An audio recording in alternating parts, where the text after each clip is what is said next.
Welcome to my channel. I am Dr. Simmi Singh. Today we will start with the topic corporate finance, which is very important for HSC examination. First of all, we know what you mean by corporate finance. Corporate finance means deals with the raising and using finance by corporation. You know, finance is very important for business. Without finance, we cannot run the business, we cannot operate the business because finance is the lifeblood of business.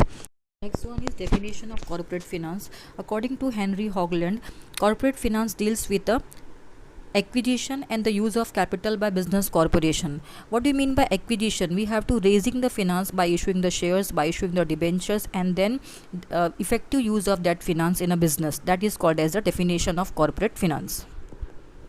Next one, decision on the basis of corporate finance. First one, financing decision. What do you mean by financing decision? Here, the businessman approaches the capital market for financial needs. That means businessmen have to decide, or financial manager have to decide from how they raise the finance. That means they issue the equity shares, they issue the debentures, they raise from the deposit from the public, or they taking the loan from the bank. That is called as a financial decision. Then second one is called as the investment decision. That means here we have to take a decision. That means where we have to invest the money. That means firm can deploy or use the funds in such a way that returns are more than cost of capital. That means where we have to invest the money, then we get more returns than cost of capital. Importance of corporate finance. First point is helps in decision making. Most of the important decisions of business enterprise are determined on the basis of fund. That means business organization can give the green signal of any project when it is financially visible. That is called as a help in decision making. Second one is called as a help in raising capital for a project. That means whenever business firm want to start some new business, it needs to raise a capital, and business firm can raise a capital by issuing the shares, debentures, bonds. This is called as a help in raising capital for a project. Then third one is called as a help in research and development. You know, research and development is very important for expansion and growth of any business organization. And for the research and development, business needs finance. So corporate finance is very important. Research and development. Next point is smooth running of business firm. If any firm want to run the business smoothly, that means they have to pay the salary of employees on time. Loans are cleared on time, and if raw materials are purchased whenever they require. So everything is possible with the help of corporate finance. Next one is called as a bring coordination between various activities. You know that there are different types of department in a business, like production department, sales department, and say marketing department. There are different types of department. For example, production department will suffer if finance department does not provide adequate finance for the purchase of raw materials and meeting day-to-day financial requirement. That means each and every department will coordinate with finance department. That is called as a bring coordination between various activities. Next one is called as a promote expansion and diversification. That means if business want to purchase the modern machineries, techniques are required for expansion and diversification, then corporate finance provides money for purchasing that machinery. That means corporate finance is very important for expansion and diversification. Next one is called as a managing the risk. There are different types of risk are involved in a business, like sudden fall in sales, loss due to natural calamity, loss due to strikes, etc. And company needs a financial aid to manage that risk. Next one is called as a replace the old assets. If assets of the machinery become old, then company have to purchase the new assets, and for that company required finance. That is called as a replace the old assets. Next one is called as a payment of dividend and interest. If finance is needed to pay the dividend to the shareholder and interest to the creditor. And next one is called as a payment of taxes. If company want to pay the taxes to the government, then company require the finance. So corporate finance is very important to payment of taxes and fees. What do you mean by fees? Registration fees to the registrar. So for every purpose, company require the corporate finance. Next one is called as a capital requirement. First one is called as a fixed capital. Fixed capital means capital which is required for purchasing the fixed assets like land and building, plant and machinery, and furniture. That is called as a fixed capital. And second one is called as a working capital. What do you mean by working capital? The capital which is required for day-to-day business, which is required for day-to-day running the business. That is called as a working capital. Factor affecting the fixed capital requirement. First one is called as a nature of business. As you know that there are two types of business. One is called as a manufacturing business and second one is called as a trading business. If your firm is a manufacturing concern, then you require more amount of a fixed capital, and if your firm is a trading business, then you require less amount of fixed capital. Next one is called as a size of a business, where a business firm is set up to carry on a large scale operation. If your business set up for carry on the large scale operation, then that means you require large amount of the fixed capital. Next one is called as a scope of business. Scope of business means what? If the business firms to carry on the production and distribution both the activities, that means you require the more amount of the fixed capital. That means fixed capital requirement depends upon the scope of business. The next point is extent or lease or rent. That means if entrepreneur decide to acquire assets on a lease basis, then it required the less amount of the fixed capital. That is called as the extent of lease or rent. Next one is called as the arrangement of subcontract. What do you mean by subcontract? If the businessman want to subcontract some process, then it required the less amount of the fixed capital. That means minimize the fixed capital requirement of the business. Next one is called as the acquisition of old assets. If the old equipments and plants are available at a low cost, then business firm needs the less amount of the fixed capital requirement. Then next one is called as the acquisition of assets on a concessional rate. If the business firm get the assets at the concessional rate, that means that is land and building, plant and machinery, then business firm require the less amount of the fixed capital. Then next one is called as a international condition. What do you mean by international condition? For example, companies expecting the war may decide to invest a large fund to expand the fixed assets because there is a shortage of material. So whenever the international condition with then it required the more amount of the fixed capital. Now next point, trend in economy. If the future of the company is anticipated to be bright, that means in that case large amount of funds are invested in a fixed assets so as to reap the benefit in future. That means if the company's futures are bright, then company have to invest a large amount of the fixed capital in business. Next one is called as a population trend. When the population is increasing at a high rate, then company have to invest more and more amount into the business for expanding their business. That means company require the more amount of the fixed capital. Next one is called as a consumer preference. That means if your industry providing the goods and services which are very good in demand, that means you have to require the large amount of the fixed capital. Example, mobile phone. Day by day many mobile phone demands are increasing. That means company require the more amount of the fixed capital. Next one is called as a competitive factor. Competitive factor means what? If one of the competitors shift to automation, then other company compelled to follow that competitor. That means other company also have to invest the amount into the fixed capital. That means that times company require the more amount of the fixed capital. Next one is called as a working capital, factor affecting the working capital. As you know that working capital means the capital which is required for day-to-day business. That is called as a working capital. Now first one is called as a nature of business. As you know that there are two types of business. One is called as a manufacturing and second one is called as a trading. So if your business is a trading business, that means you require more amount of the working capital. That is called as a nature of business. That means in a trading concern more working capital requirement is there. Then second one is called as the size of business. Size of business also affect the requirement of working capital. That means a firm with a large scale operation will require the more amount of the working capital. That is called as the size of business. Now third point is called as a volume of sales. What do you mean by volume of sales? If the volume of sales is large, that means if volume of sales increases, there is an increase of the amount of the working capital. If your sales is increases, working capital requirement is also increases. That is called as a volume of sales. Now next one is called as a production cycle. What do you mean by production cycle? How much time is required to convert the raw material into the finished goods? That is called as a production cycle.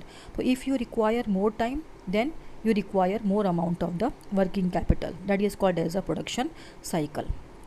Now next one is called as a business cycle. As you know that your business is ups and downs. That means when there is a boom in the economy, sales will increase, and if the sale will increase, automatically working capital requirement is also increase. That is called as a business cycle. The next one is called as a terms of purchase and sales. What do you mean by terms of purchase and sales? That means if the firm does not get credit facility for purchase, that means adopt the liberal credit policy for its sales, then it require the more amount of the working capital. That means if companies working capital requirement is depends upon the policy of the company, that means credit policy of the company, that is called as a terms of purchase and sales. Next point is credit control. Credit control means factors such as volume of credit sales, the terms of credit sales, and the collection policy, etc. If the credit policy is liberal, it creates a problem of collection of funds. That means it is a possibility of bad debts. And if the possibility of bad debts, then firm require the more amount of working capital. That is called as a credit control. That means company having the control on of credit. That is called as a credit control. Next one is called as a growth and expansion. The working capital requirement of firm will increase with growth of firm. If the company grow, if company expand, definitely working capital requirement also increase. That is called as a growth and expansion. The next one is called as a management ability. What do you mean by management ability? If there is a proper coordination between the production and distribution of goods and services, then there is a less working capital requirement. That is called as a management ability. And next one is called as a external factor. What do you mean by external factor? If the financial institutions and bank provide the fund to the firm as and when required, then working capital requirement is reduced. That means whenever company required the fund, if bank and financial institutions help the company, then working capital requirement is reduced. Now, capital structure. What do you mean by capital structure? First of all, structure means what? Structure means what? Combination of different parts. Like your body structure is a combination of different parts like eyes, ear, nose. Like a capital structure. Capital structure means combination of different parts like equity shares, debentures, bonds. That is called as a capital structure. Mix up of various sources of fund in a desired proportion, that is called as a meaning of the capital structure. Capital structure is a combination of equity shares, preference shares, retained earning, borrowed capital. And borrowed capital is divided into two parts. One is called as a debenture and second one is called as a term loan. First one is called as a equity share. What do you mean by equity share?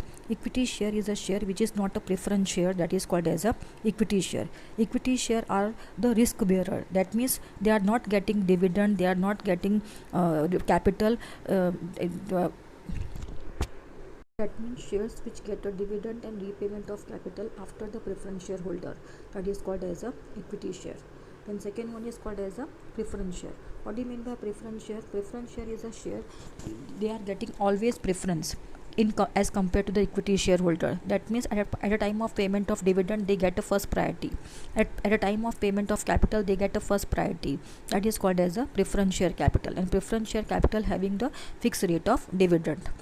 Third one is called as a retained earning. What do you mean by retained earning? Retained earning is also called as a reserve. Reserve means what? Part of profit keep aside.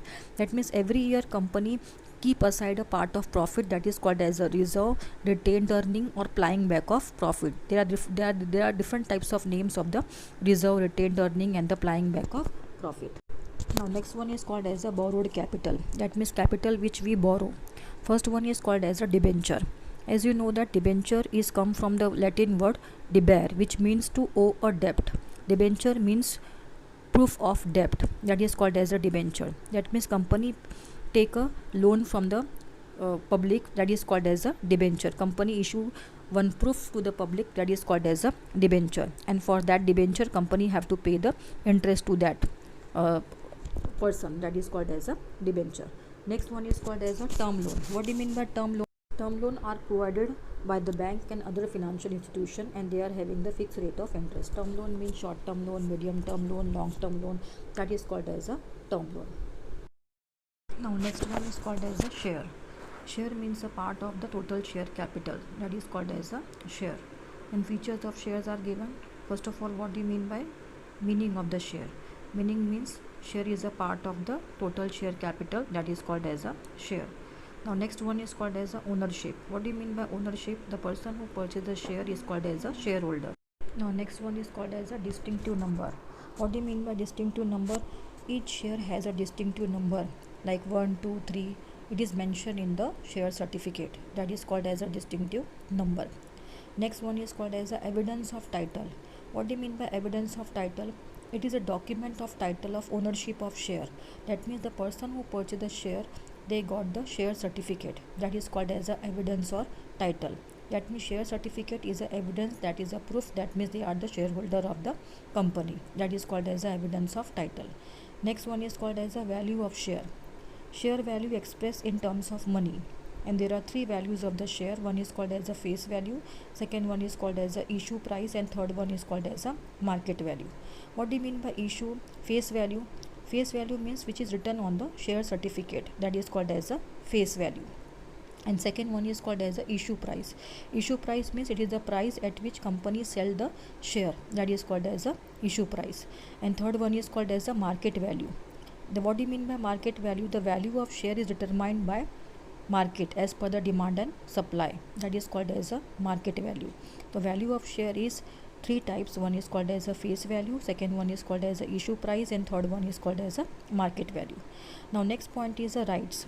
What do you mean by rights? The person who purchases a share is called as a shareholder, and the shareholder having different types of rights, like they have to attend the right to attend the meeting, general meeting. They right to attend the meetings, they have to inspect the books of account, then they having the right to get a dividend. There are different types of rights of the shareholder. That's why it is called as a rights. Next one is called as a income. Shareholder is entitled to get a share in the net profit of the company, and that is called as a dividend. That means the person who purchases a share, they get a dividend, and dividend means what? A part of profit, that is called as a income. Next one is called as a transferability. What do you mean by transferability? Easily we can sell the share. That means shares of public limited company are freely transferable. That means we can sell the share to the public. That is called as a transferability. Next one is called as a property of the shareholder. Shares is a movable property. That what do you mean by movable? Which can move from one person to the another person easily. Next one is called as a kinds of shares. There are two kinds of share. One is called as equity share, and second one is called as a preference share. Already you know that what do you mean by equity share and preference share. Equity share means the share which having the which is not having the preference share, that is called as a equity share. Equity share having the voting rights. Equity share, there are two types of equity shares. First one is called as equity share with voting rights, and second one is called as equity share with differential voting rights. The next one is called as a preference share. There are 8 types of preference share. One is called as a cumulative preference share, second one is called as a non-cumulative preference share, third one is called as a participative preference share, fourth one is called as a non-participative preference share, convertible preference share, non-convertible preference share, redeemable preference share, or irredeemable preference share. So there are 8 types of preference shares. There are two types of share. One is called as a equity share, and second one is called as a preference share. Equity share, there are two types of equity share. One is called as a equity share with have the voting rights, and equity share with have differential voting rights. And preference share, there are 8 types of preference share which we already explained. That is called as a preference share. If you like my video, please do like, share and subscribe. Thank you so much.